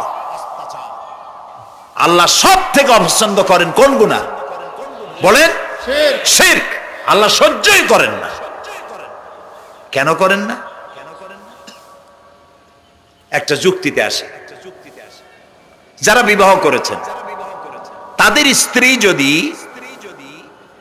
স্বামীর সাথে যে ধরনের হাসি খুশি প্রেমের আদান প্রদান করে, স্বামী ছাড়া যদি আরেকজন পুরুষের সাথে এরকমের ভাব বিনিময় করে, ফোনে কথা বলে, প্রেম করে, খুব সুন্দর করে ভালোবাসা দিয়ে যদি চিঠি লেখে অন্য পুরুষের কাছে অথবা প্রেম নিবেদন করে, তাহলে স্বামীদের অবস্থা কেমন হবে বলেন? এইটার জবাব দিতেও যদি দেরি হয় তো খুবই কুলক্ষণ। হ্যাঁ, ভয়ানক হবে, ভয়ানক হয়ে যাবে। নিজের চরিত্র যতই যা হোক, বউর চরিত্র ভালো চাই। আচ্ছা বলেন তো, স্ত্রী আপনার সঙ্গে যেভাবে প্রেমের হাসি হাসে, প্রেম নিবেদন করে, ওই রকম আরেকটা পুরুষের কাছে সাথে করলে আপনার সহ্য হয় না কেন? আপনি স্ত্রীর উপরে আপনার অধিকারটা কতখানি, কি জন্যে? আপনার স্ত্রীর যে হাসি, যে মিষ্টি হাসি, যা আপনার প্রাণ কেড়ে নেয়, ওই হাসিতে আপনার কোনো অবদান আছে বলেন?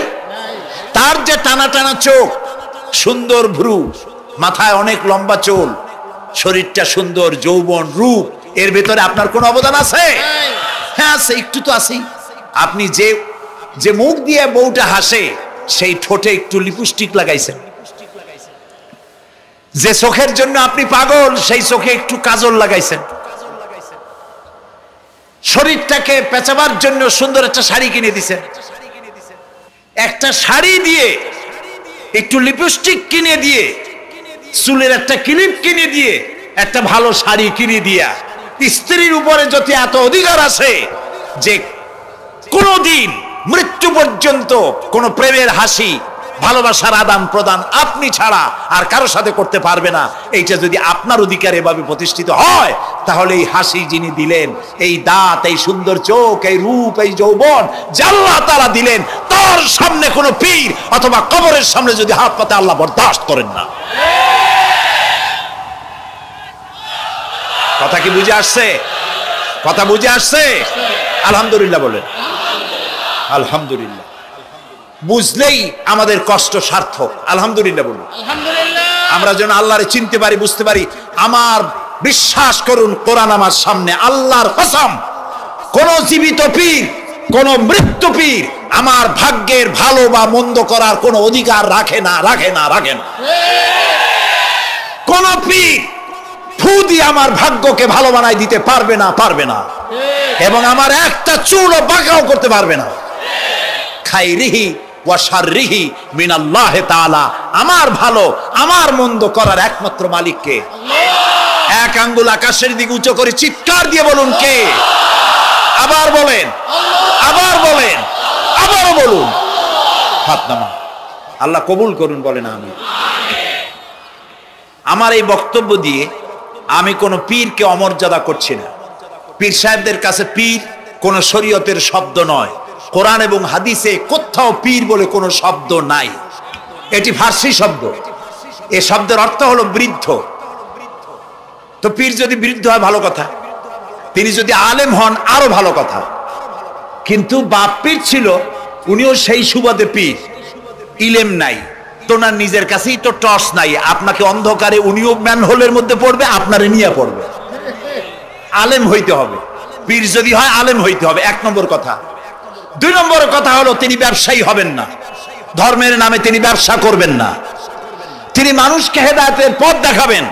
প্রয়োজনে জেলে যাবেন, প্রয়োজনে ফাঁসির মঞ্চে দাঁড়াবেন। তিনি নিজেকেই ইসলামের সব আমি করি, আর ইসলাম কারো কাছে নাই। যারা ইসলাম করলো 70-80 বছর ধরে, রাজনীতির পথ দেখালো, তারা ইসলামের দল না, ওনারটাই ইসলামের দল। এই ধরনের ফাজলামি বক্তব্য থেকে বিরত থাকতে হবে, এই ধরনের বেয়াদবিপূর্ণ বক্তব্য থেকে বিরত থাকতে হবে। আমার দোকানে খাঁটি ঘি পাওয়া যায়, আর কারো দোকানে খাঁটি ঘি পাওয়া যায় না। ইসলাম নিয়ে এই ধরনের মনোপলি বিজনেস করতে দেওয়া হবে না। প্রিয় ভাই সব, আমরা পীর সাহেবদের চিনি।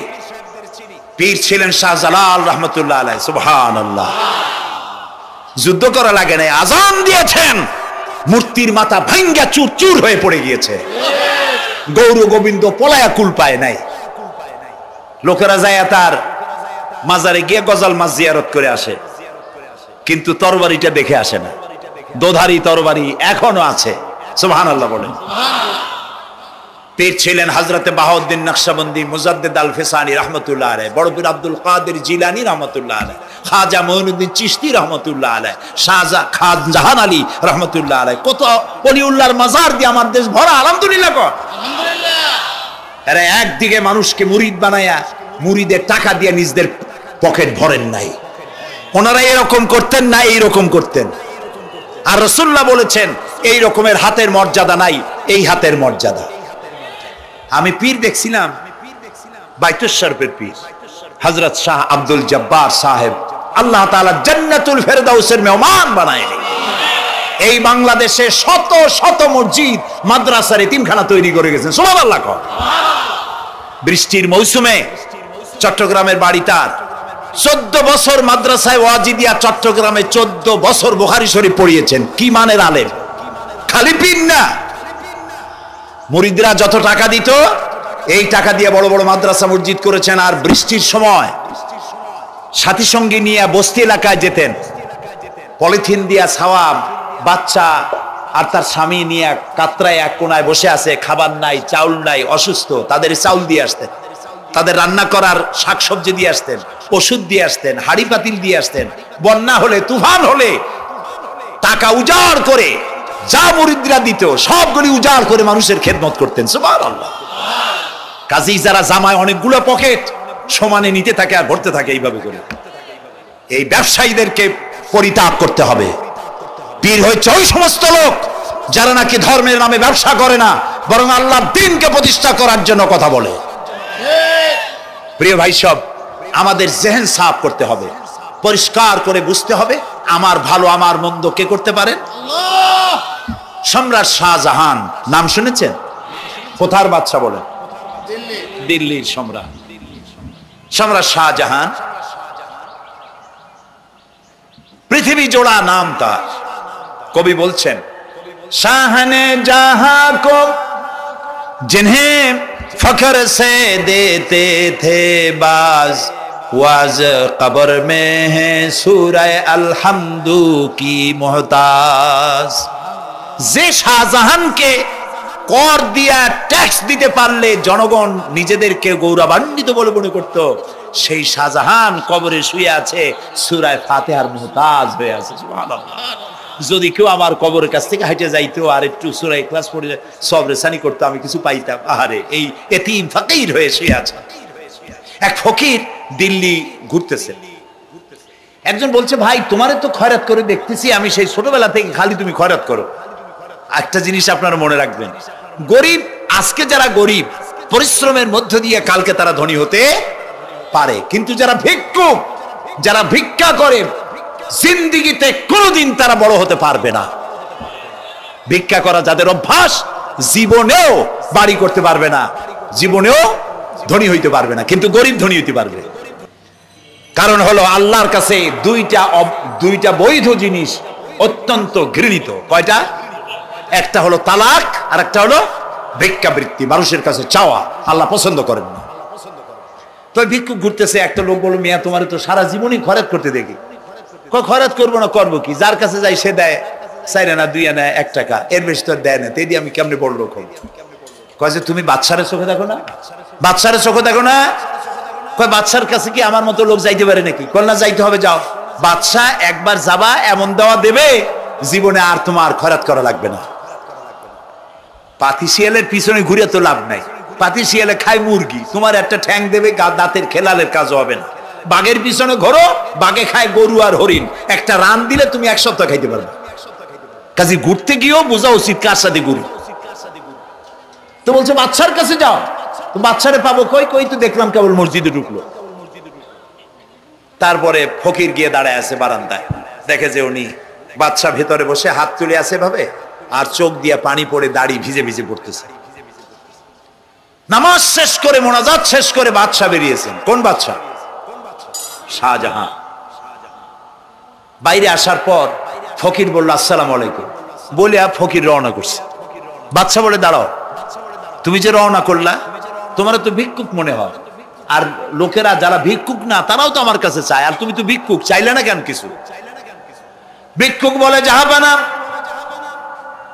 আমি কিছু চাইতে এসেছিলাম আপনার কাছে, কিন্তু আপনার করুণ অবস্থা দেখে আমার জ্ঞানের চোখ খুলে গিয়েছে। আমি দেখতে পেলাম আমি যার কাছে চাইতে এসেছি, আমি তো কান্দি না, হাতও বাতি নাই। যার কাছে চাইতে আসলাম দিল্লির সম্রাট, আবার কোন সম্রাটের কাছে হাত পেতে ভিক্ষুকের মতো কি জানি চায়, আর চোখ দিয়া পানি পড়ে দাড়ি ভিজে ভিজে পড়ছে। আমার জ্ঞানের চোখ খুলে গেছে, দুনিয়ার বাদশার কাছে আর চাইবো না। বাদশা কান্দে যে বাদশার কাছে, তার কাছেই চাইবো। প্রিয় ভাই সব, এই জন্যে জিহ্ন সাফ করে ফেলুন।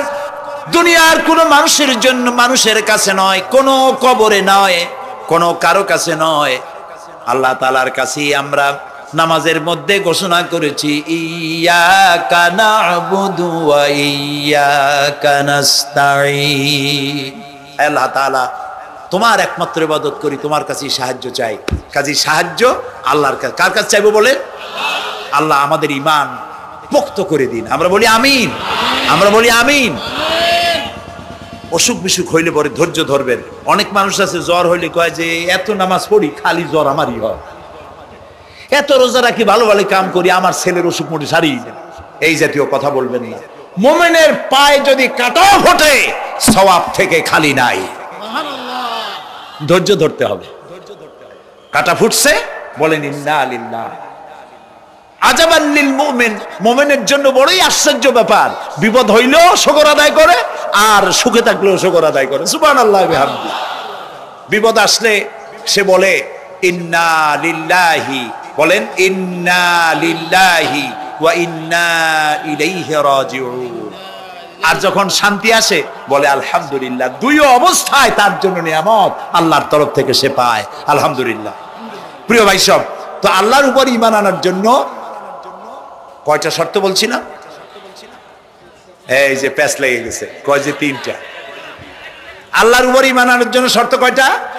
চারটা। চারটার বলছি কয়টা? দুইটা। আরেকটা হচ্ছে আল্লাহর কুদরত এ বিশ্বাস করা। আল্লাহর কুদরত মানে শক্তি। আল্লাহর কিছু বিশ্বাস করবেন, বলেন জোরে? শক্তি। আকাশ এবং জমিনে শক্তিশালী কে? কিন্তু আমার দেশের জনগণ, কিছু কিছু রাজনীতিবিদরা বলে জনগণই নাকি সকল ক্ষমতার, সকল শক্তির উৎস। কি পাগল! তুমি ক্ষমতার উৎস? নাকের মধ্যে ময়লা, দাঁতে ছাতা, পেটের মধ্যে দুর্গন্ধ ভরা, ক্ষমতার উৎস? আশ্চর্য কথা। এই যে ক্ষমতার উৎস, হাজার হাজার লোক এখানে বসা, দুইটা ভাউয়া ব্যাংক যদি দুই কোণা দিয়ে ঢোকে, ভাউয়া ব্যাংক চেনেন? বিগ সাইজের ব্যাংক, দুইটা যদি দুই দিক দিয়ে ঢোকে লাফাইতে লাফাইতে, সামনে যারা আছে এমনি লাফাবে। অন্তত টঙ্গী তামিরুল মিল্লাত মাদ্রাসা ছাড়াইয়া তারপরে ফিরে তাকায় বলবে ভাই আমরা দৌড়াই কেন? ব্যাংকের সামনে অসহায়, বল্লা ভীমরুলের সামনে অসহায়, সাপের সামনে, বিচ্ছুর সামনে অসহায়, তারা কয় সকল ক্ষমতার উৎস জনগণ। কপাল পোড়া। ক্ষমতার উৎস জনগণ নয়, এটা কোরআনের সাথে কন্ট্রাডিকশন হয়। এ কথায় আল্লাহ বলেছেন আন্নাল কুওয়াতা লিল্লাহি জামিয়া। সকল ক্ষমতার উৎস কে? চিল্লায় বলো ক্ষমতা কি দেখছেন? মাত্র 1.5 মিনিট। কয় মিনিট? মাত্র 1.5 মিনিট। আল্লাহ বলেছেন কোন? সাথে সাথে তামিলনাড়ু, মালয়েশিয়া, ইন্দোনেশিয়া, থাইল্যান্ড, মালদ্বীপ, শ্রীলঙ্কা, 2 লক্ষ লোক শেষ, 1 লক্ষের খোঁজ নাই। সমুদ্রের পানি 33 ফিট উঁচু হয়ে এসছে। সুবহানাল্লাহ কই দিচ্ছে করে না? বিজ্ঞানীরা বলেছেন ভারত মহাসাগরের তলদেশে ফাটল ধরেছে, ওর কয়েক কিলোমিটার নিচে ভূমিকম্পের উৎপত্তি হয়েছে। ভারত মহাসাগরের পানি 3 হাত না 4 হাত, কত কিলোমিটার আল্লাহ জানে। এই কয়েক কিলোমিটার নিচে যে মাটি, সেই মাটিরও কয়েক কিলোমিটার নিচে ভূমিকম্পের উৎপত্তি। এখান থেকে ভূমির কম্পন হয়েছে, সেই ভূমিকম্পে সমস্ত মহাসাগরের মধ্যে, ভারত মহাসাগরের মধ্যে জলকম্পন শুরু হয়েছে।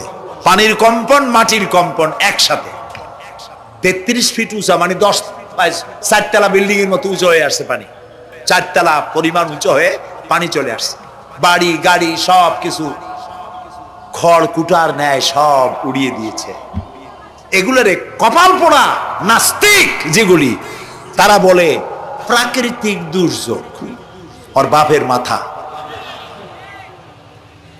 আচ্ছা, প্রাকৃতিক দুর্যোগ, প্রকৃতি কি? কোন জন্তুর নাম? প্রকৃতি কোন জন্তু জানোয়ারের নাম? প্রকৃতি নিজে চলে না কেউ তাকে চালায়? কে চালায়? কপাল পোড়ারা তা বোঝে না। বিশ্ববিদ্যালয়ের শিক্ষক হয়েছে তো, আল্লাহ দিয়ে আসি কোথায়? তবে সব খারাপ না, ভালো আছে আলহামদুলিল্লাহ। কিছু আছে কপাল পোড়া। বিশেষ করে শান্তিনিকেতনে যারা পড়াশোনা করে আসে, সাহিত্য চর্চা করে, এই সাহিত্য চর্চা করতে করতে এক পর্যায়ে কপাল পুড়ে যায়, আল্লাহরে চিনতে পারে না। সব চেনে, আল্লাহরে চেনে না। আল্লাহ এখন চিনাইতেছে ভালো করে। প্রিয় ভাই, সব কওমে আদ, কওমে সামুদ, এগুলিকে আল্লাহ তারা ধ্বংস করেছে। কিয়ামতের আগে এই যে 7টা আকাশ, এই আকাশ সম্পর্কে অবিশ্বাসীরা তারা বলেছে আকাশ বলতে কিছুই নেই, এটা নাকি অনেক দূরে, তাই নীলা নীলে দেখা যায়। কি কপাল পোড়া, চিন্তা করো, নীলা নীলা দেখা যায়। এই আকাশ মহাশূন্য।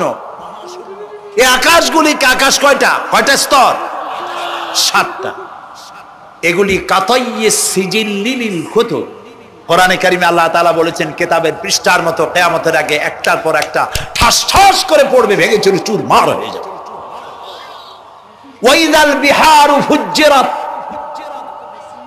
আল্লাহ তাআলা বলছেন ইদাস সামাউ ফাতারাত ওয়াইদাল কাওয়াকিবু ইনতাসারাত ওয়াইদাল বিহারু ফুজ্জিরাত। আকাশের তারকাসমূহ বিক্ষিপ্ত হয়ে পড়বে। অসংখ্য তারকারাজি, বিশাল বিশাল তারকা বিক্ষিপ্ত হয়ে পড়বে। চন্দ্র সূর্য একটার সাথে আরেকটা ধাক্কা লেগে চাঁদ আর সূর্য আলো হারিয়ে ফেলবে, একাকার হয়ে যাবে। পাহাড়গুলো উঁচু করে আল্লাহ তাআলা জমিনের উপরে আছাড় মারবেন, কালিহিনিল মানফুস, তুলার মতো উড়ে চলে যাবে। সুবহানাল্লাহ বলবা না? কত বড় শক্তি আল্লাহ পাকের। ওয়াইদাল বিহারু ফুজ্জিরাত, সমুদ্র সমূহ বিদীর্ণ হয়ে যাবে। সমুদ্রে যত পানি আছে সমস্ত পানিগুলি নিঃশোষিত হয়ে যাবে মাটির তলায়, এবং সেখানে অগ্নুৎপত্তি হবে। কোরআনে কারিমে আল্লাহ বলে দিয়েছেন গোটা সমুদ্রগুলিতে আগুন জ্বলতে থাকবে। এগুলি কিয়ামতের আলামত। আল্লাহ পাকের অফুরন্ত মেহেরবানি। এই যে কানের কাছ দিয়ে গুলিটা চলে গেছে, কানে লাগে নাই। বাড়ির কাছ থেকে কিয়ামত হয়ে গেল, বাংলাদেশে আল্লাহ বাঁচাই দিলেন। সুবহানাল্লাহ বলো, আলহামদুলিল্লাহ বলে। আমাদের প্রতিবেশী দেশগুলিতে যেভাবে আঘাত লাগছে, ওর 1000 ভাগের 1 ভাগের আঘাত কয়েক সেকেন্ড যদি বাংলাদেশে হতো, আমাদের সব অপরিকল্পিত শহর, রাজুক পারমিশন দিয়েছে 3 তলার, করা হয়েছে 7 তলা। এইভাবে অপরিকল্পিত যত বিল্ডিং আছে এগুলি পচা সিমেন্ট দিয়ে, পচা ইট দিয়ে তৈরি করা হয়েছে। 2-3 সেকেন্ডের ভূমিকম্প যথেষ্ট এই শহর লন্ডভন্ড করে দেওয়া। অসংখ্য মানুষ মারা যাবে, অসংখ্য বাড়ি ঘর শেষ হয়ে যাবে। এদেরকে রেস্কিউ করার মতো মডার্ন ইকুইপমেন্টসও গভর্নমেন্টের কাছে নাই। এজন্য আল্লাহর কাছে সেজদা দিয়া গুনার তওবা করতে হবে, আল্লাহ আমাদের মাফ করে দাও, আমার এই গরিব দেশটাকে কিয়ামত পর্যন্ত এই গজব থেকে বাঁচাও। প্রিয় ভাই সব, আল্লাহ তাআলার ক্ষমতার ওয়াজ আমি আজ করতে পারবো না, অনেক লম্বা হয়ে যাবে, কারণ আমাকে 3টা পুঁজির কথা তো কমসে কম বলতেই হবে, অল্প করে হলেও। শুনবেন তো? আল্লাহ তৌফিক দিক, বলেন আমিন। আল্লাহ তাআলার ক্ষমতায় বিশ্বাস করা, তার প্রচন্ড ক্ষমতা, যা খুশি তাই বলেন করতে পারেন। মরাকে জিন্দাকে মারতে পারেন, মরুভূমিতে ফুল ফুটাতে পারেন, সুবহানাল্লাহ, যা খুশি তাই করতে পারেন। এই শক্তি সহকারে আল্লাহকে বিশ্বাস করতে হবে। 4র্থ নম্বরে আল্লাহর হুকুম এবং হাকাম, আদেশ নিষেধ। আমি আল্লাহরে বিশ্বাস করি, এই কথার কোনো দাম নাই যদি তার আদেশ না মানি, এই কথার কোনো দাম নাই যদি তার নিষেধকে আমি আমার জীবনে প্রত্যাহার না করে চলতে পারি। মুসলমান বলে দাবি করার কোনো মূল্য নেই। একদিকে নামাজ পড়ি, আর একদিকে ওজনে কম দেয়, খাদ্যে ভেজাল দেয়, বেপরদা করি, মিথ্যা কথা বলা হয়, ওজনে কম দেয়, খাদ্যে ভেজাল দেয়, জমিনের আইল ঠালে আমানতের খেয়ানত করে, আল্লাহর হুকুম মানা হলো না, রাসূলের আদেশ মানা হলো না। আল্লাহর উপর ঈমান আনার জন্য 4র্থ শর্ত হচ্ছে আল্লাহ যা বলেছেন মাথা নত করে মেনে নিতে হবে, বলতে হবে সামি'না ওয়া আতা'না। বলেন সামি'না ওয়া আতা'না, শুনলাম আর মেনে নিলাম। বলেন তো জোরে, শুনলাম আর মেনে নিলাম। সুবহানাল্লাহ বলেন। মুমিনেরা এই প্রশ্নই করবে না মদ হারাম কেন, মুমিনেরা এই প্রশ্নই করবে না জুয়া হারাম কেন, মুমিনেরা এই প্রশ্নই করবে না জেনা হারাম কেন। একটাই জবাব, মদ হারাম কেন? আল্লাহ হারাম করেছেন তাই হারাম। জেনা হারাম কেন? আমার আল্লাহ হারাম করেছেন তাই হারাম। জুয়া হারাম কেন? আমার আল্লাহ হারাম করেছেন তাই হারাম। কোন যুক্তি নাই। যুক্তির, আল্লাহর নিষিদ্ধ জিনিসে যুক্তি তালাশ করে কেবলমাত্র শয়তান। আল্লাহর আদেশ নিষেধে যুক্তি তালাশ করে কে? শয়তান। মুমিনের কাজ হলো সামি'না, বলেন, ওয়া আতা'না, শুনলাম আর মানলাম, বাস, শেষ কথা, খালাস। এই গেল 4টি শর্ত পুরো হয়ে গেল। এই 4টি শর্ত যদি পূরণ করতে পারি তাহলে আল্লাহরে বিশ্বাস করছি এটা প্রমাণিত হবে, এটা জাস্টিফাই হবে, এটা সত্যতা প্রমাণ হবে যদি আল্লাহ হুকুম মতো। 1 নম্বরে হলো, আমি আবার কথাটা প্যাকেট করে দিই যাতে করে আপনারা বাড়ি নিয়ে যাইতে পারেন। আল্লাহর উপরে ঈমান এনেছি, এই কথাটাকে কমপ্লিট করার জন্য শর্ত কয়টা? 4টা। 1 নম্বরে আল্লাহর অস্তিত্বে বিশ্বাস, বলেন আল্লাহর অস্তিত্বে বিশ্বাস। 2 নম্বরে আল্লাহর গুণাবলীতে বিশ্বাস। 3 নম্বরে আল্লাহর ক্ষমতায় বিশ্বাস। 4 নম্বরে আল্লাহর আদেশ এবং নিষেধে বিশ্বাস, মান্য করে চলা। আল্লাহ যেন এই তৌফিক আমাদের দেয়, বলেন আমিন। আল্লাহ রাব্বুল আলামিন দুনিয়ায় শান্তি, আখিরাতে জাহান্নাম থেকে মুক্তি দেওয়ার জন্য আল্লাহ পাক আমাদেরকে একটা ব্যবসার কথা বলেছেন। ওই ব্যবসায় পুঁজি কয়টা? বলেন। 3টা পুঁজি। বলছি কয়টা? দেখেন যে কেমনি প্যাঁচ লাগে। বলছি মাত্র একটা, সে একটা ডাল বার করছি 4টা। এবার আসেন মূল পয়েন্টে। এবার দ্বিতীয় পয়েন্ট, রাসূলের প্রতি ঈমান। আমরা তো রাসূলের প্রতি ঈমান আনছি কিনা বলেন? রাসূলের প্রতি ঈমান এনেছি। আমাদের এই ঈমান যথেষ্ট নয়, কারণ আমাদের ঈমান হলো রবিউল আউয়াল মাসে ঈমান তাজা হয়, ঠিক না? ঠিক না? রবিউল আউয়াল মাস যখন আসি, ব্যানারটা নাই, শামিয়ানাটা নাই, রাস্তাগুলিতে ফ্ল্যাগ লাগাই আর আলোকসজ্জা করি। মন্ত্রীরা আসেন, নেতারা আসেন, সিরাতুন নবী মাহফিলে দাঁড়ায় বলেন নবীর আদর্শ অনুসরণ করা ছাড়া উপায় নাই। অথচ ওনার পা থেকে শুরু করে মাথা পর্যন্ত নবীর আদর্শ নাই। আবার এই নেতা রামকৃষ্ণ মিশনে, রামকৃষ্ণ পরমহংসদেব তার মঞ্চে গিয়ে বলেন রামকৃষ্ণের নীতির ছাড়া বিকল্প কিছুই নেই। আবার গৌতম বুদ্ধের জন্মবার্ষিক উদযাপনের জন্য সেখানে গিয়ে বলেন গৌতম বুদ্ধের অহিংস নীতি অনুসরণ করা ছাড়া জাতির যোগীনাথ হওয়ার আর কোনো পথ নাই। যেখানে যায় সেই জায়গার গুলি ধরে। রবিউল আউয়াল মাস আসতে পারে, আলোকসজ্জা করে ইয়া নবী সালামু আলাইকা, ইয়া রাসূল সালামু আলাইকা। এরপরে গরম গরম জিলাপি রাসূলুল্লাহকে বুঝায় দেওয়া হলো, হে রাসূল আপনি তাকিয়ে দেখেন কত মহব্বত আপনারে করি, আপনার মহব্বতের জন্য আমাদের শহরের কোন মিষ্টির দোকানে আর মিষ্টি নাই, সব আমরা খাইয়া শেষ করছি। এই হলো মহব্বত। এই মহব্বতে এই ইমানে কাজ হবে না। এই ইমানে বলেন কাজ হবে না। কোন ইমানে কাজ হবে? রাসূলের প্রতি ইমানের অর্থ কি? এর অর্থ হচ্ছে নবী করিম সাল্লাল্লাহু আলাইহি ওয়াসাল্লাম আমাদের রাসূল, আমাদের নেতা। আমাদের রাসূল আমাদের নেতা, আমরা তার উম্মত, তার অনুসারী। অনুসারীর কাজ কি? নেতার পূর্ণাঙ্গ অনুসরণ করণ। রাসূলুল্লাহর আনুগত্য করতে হবে। এটা কে বলেছেন? আল্লাহ রাব্বুল আলামিন সূরা আলে ইমরানের মধ্যে বলেছেন, কুল ইন কুনতুম তুহিব্বুনাল্লাহ ফাত্তাবিউনি ইউহিব্বুকুমুল্লাহ ওয়া ইয়াগফির লাকুম যুনুবাকুম আল্লাহু গফুরুর রহিম। হে নবী আপনি বলুন, তোমরা যদি আল্লাহকে ভালোবাসো তাহলে তোমার কাজ হচ্ছে, তোমরা যদি আল্লাহকে ভালোবাসো তাহলে তোমরা আমার আনুগত্য করো, আমার অনুসরণ করো। কার? রাসূলের। বলেন কার? রাসূলের অনুসরণ যদি তোমরা করো, খেয়াল করে শুনতেছেন তো? আল্লাহ তাআলা বলছেন, নবী আপনি বলেন, তোমরা যদি আল্লাহকে ভালোবাসো, তোমাদের এই দাবি যদি সত্য হয়, তাহলে আমার অনুসরণ করো, আমার আনুগত্য করো। আমার অনুসরণ, আমার আনুগত্য করলে পরে তোমাদেরকে আল্লাহ রাব্বুল আলামিন ভালোবাসবেন এবং তোমাদের তামাম জিন্দেগির সমস্ত গুনাহ খাতা আল্লাহ তাআলা মাফ করে দিবে।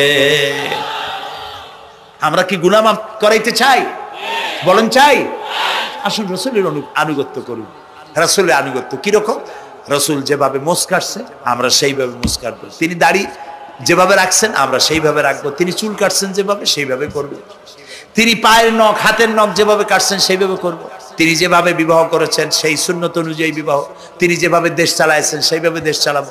রাসূলের অনুসরণের অর্থ শুধু এই নয় যে তিনি যেভাবে সুরমা লাগাইছেন আমি ওইরকম সুরমা দেব, তিনি যেভাবে কদু খাইছে আমিও কদু খাবো, এইটা নয়। এটা নয়, শুধু রাসূলের আনুগত্য হবে মুরগির ফার্ম থেকে শুরু করে জাতিসংঘ পর্যন্ত, জীবনের সব ক্ষেত্রে। আর বিশ্বাস করতে হবে তিনি শেষ নবী, তারপরে আর কোন নবী আসবে না।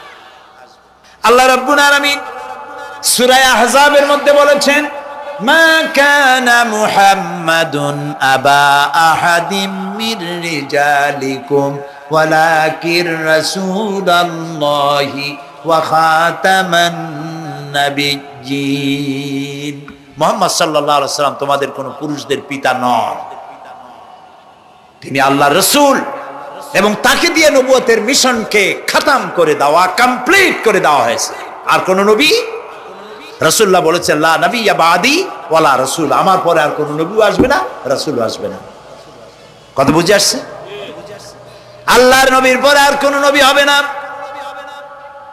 আল্লাহর নবী বলেছেন, একটি ইমারত তৈরি করে তার ভিতরে একটা ইট যদি খালি থাকে, একটি ইটের জায়গা যদি শূন্য থাকে, তাহলে সকলের চোখে ধরা পড়বে। ওই ইটখানা দিলে পরে বিল্ডিংটা কমপ্লিট হয়ে যায়। নবুয়তির যে ইমারত আল্লাহ তৈরি করেছিলেন, ওর ভিতরে একটা ইটের অভাব ছিল। আল্লাহ পাক আমাকে দিয়ে সেই শূন্য জায়গা পূরণ করে দিয়ে নবুয়তের মিশনকে কমপ্লিট করে দিয়েছে। রাসূলুল্লাহ বলেছে আমার পরে আর কেউ নবী হবে না। পৃথিবীর সব মুসলমানদের আকীদা, মুহাম্মদ সাল্লাল্লাহু আলাইহি ওয়াসাল্লামের পরে যদি কেউ নবুয়তের দাবি করে সে কাফির, হাজার বার কাফির। তারা যারা তাকে যারা নবী মানবে তারাও। রাসূলুল্লাহ বলেছেন আমার পরে 30 জন মিথ্যেবাদী নবুয়তের দাবি করবে। তার মধ্যে একজন তো দাবি করছে রাসূলের জীবদ্দশায়, একটা ছিল মেয়ে লোক আর একটা ছিল পুরুষ। পুরুষটার নাম ছিল মুসাইলামা কাযযাব, নামই ছিল কাযযাব। কাযযাব মানে মিথ্যাবাদী। দেখছেন অবস্থা, নামই মিথ্যে পারি। উম্মতেরা কইল যে আপনি তো একজন নবী, আমরা সৌভাগ্য আর দুর্ভাগ্য হোক আপনারা নবী বলে মানলাম। মুহাম্মদ সাল্লাল্লাহু আলাইহি সাল্লামের কাছে প্রায় জিবরাইল আসে আর ওহী আনে, আর আপনি আমাদের কোনো ওহী দিতে পারলেন না পর্যন্ত। কয় যে কেবল না নবী হইলাম, অপেক্ষা করো, ওহী আসবেন। বেশ কিছুদিন যাওয়ার পর খুব চিন্তা ভাবনা করে কয় যে ওহী একটা আসছে। উম্মতেরা সব দৌড়ে আসছে, কি ওহী? কয় যে এইমাত্র শেষ রাত্রে জিবরাইল আসছিল, আইসে আমারে কয়ে গেল একটা সূরা নাজিল করলেন। সূরাটা কি? ইন্না আতাইনাকাল আকাক ফাসাল্লি লিরাব্বিকা ওয়াজআক ইন্না শানিয়াকা হুয়াল আবলাগ। উম্মতেরা কয় সর্বনাশ, এই সূরা পড়তে গেলে তো আমরা কাইসা মরে যাব। এর অর্থ তো খুব বিকায়দা। কি কি সূরা নাজিল হইল আপনার উপরে? ইন্না আতাইনাকাল আকাক, মানে আমি তোমাকে হুতুম পেশা দান করেছি, সুতরাং তুমি তোমার প্রভুর উদ্দেশ্যে নামাজ পড়ো আর চিৎকার মারো, কারণ তোমার শত্রুরা সাদা এবং কালো বর্ণের। আমরা তো আগামাথা কিছু বুঝলাম না, কি হই? আচ্ছা ঠিক আছে, পয়গম্বর মুহাম্মদ সাল্লাল্লাহু আলাইহি সাল্লামকে তার উম্মতেরা নিয়ে যায় তাদের বাগানে, মাঝে মধ্যে নিয়ে যায়। নিলে পরে যে কুয়ায় পানি থাকে না, শূন্য কুয়া পানিতে ভরে যায়। যে গাছতলা দিয়ে তিনি হেঁটে যান, যে খেজুর গাছে খেজুর নাই, সেই গাছতলা দিয়ে রাসূল হেঁটে গেলেন, গাছে ফল ধরে যায়। আপনি তো এরকম কিছু দেখাইতে পারেন না। কয় তোমরা তো আমার নেও না, চলো না যাই। নিয়ে গেছে, যাইয়া দেখে যে কুয়ার পাড় দিয়ে যায়, যে কুয়ায় পানি থাকে তা থাকে, শুকায় যায়।